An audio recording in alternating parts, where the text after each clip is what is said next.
So let's talk about how to divide what's going to be your color wheel. Obviously not a traditional one, but your color wheel, remember it's either going to be inside your subject matter or in the background. And as you can see, my silhouette of my subject matter is on the smaller side and kind of narrow instead of wider. So the color wheel is going to go in the background. Now, where you start your center point is up to you. I know there's a lot of visual, I guess, where the eye leads as it's looking around. I've created these two characters looking at each other. I did get this image on Google, just seeing some birds on a branch. So with the originality, I know it's not as original, but I love working with birds, and I kind of like the, I guess, kind of the interaction between the two birds. So seeing that they're kind of looking at each other, I'm going to start my, my point for my color wheel somewhere in here. If I were to put it down here or up here, that could be fine, or even here, but it's going to draw some attention. So I kind of like that, they're looking at each other. So maybe this color wheel kind of starts, bring it down just a little bit, just because one of the requirements I want you guys to have when you're creating your color wheel, try and get your 12 sections to be somewhat equal so that you're not seeing like a tiny little section of one color and a really big section of another. I want you to try and space it out. Now, because this isn't in the center, it's a little bit above, I may give these sections just a little bit more room. I'm going to start with like an X or a plus sign. And I have my ruler go all the way across. I'm also going to look at, now if I'm doing a plus sign, sometimes I don't like that perfect line right there. So that's why I said you could start with an X. And try and make sure it's not like overlapping his beak, because then it'll, I'd rather have a color kind of in between there. So those are some things you can consider when you're drawing out your lines. Now I'm okay with going through my subject matter, and this is, a choice for you guys.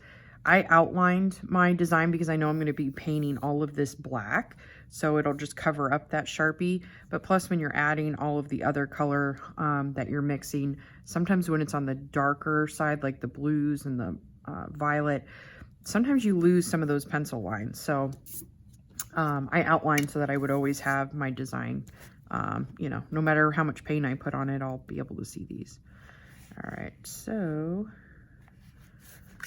I'm doing like a plus sign, it's just off-centered. So first thing is like an X or a plus sign all the way across your paper. I now have 4 sections, and now I'm going to divide up each of these 4 sections into 3 so that I get 12. 4 times 3 is 12. So let's start with this.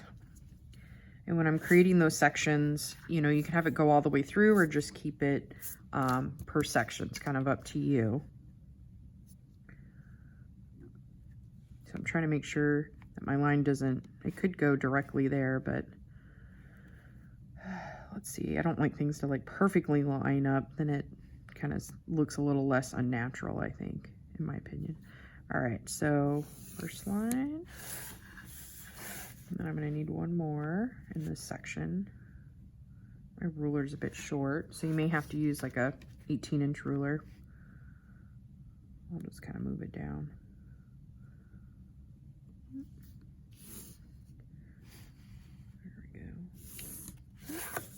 I'm drawing lightly. You can even take your kneaded eraser later and just kind of blot some of your lines so that you can see them.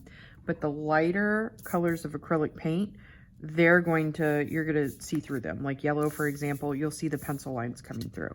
So I like to make mine a little bit lighter after getting everything drawn out here.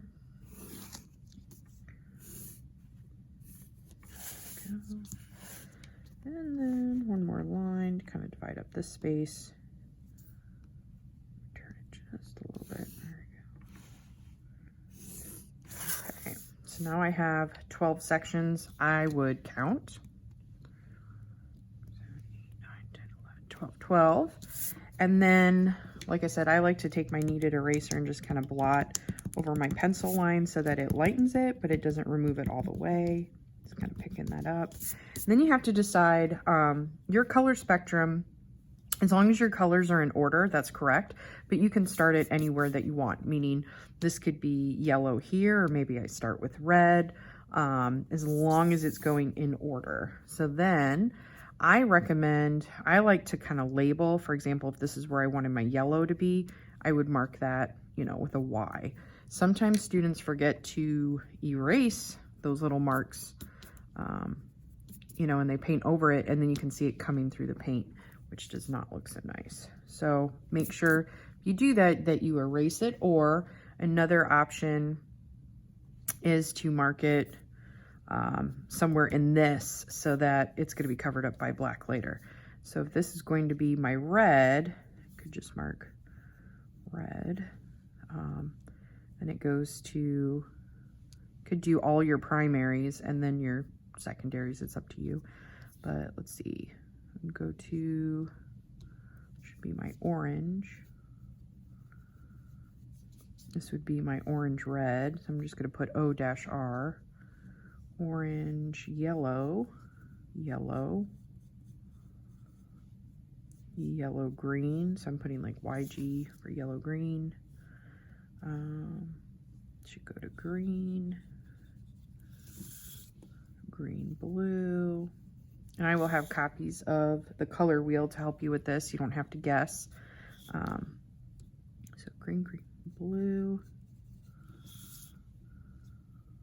blue, violet, violet, should be violet red. So I'm going to label it VR. And that way I'm just have a reminder of where I'm going to put things. Now I did create a little heart inside my bird. So there's a couple choices with that.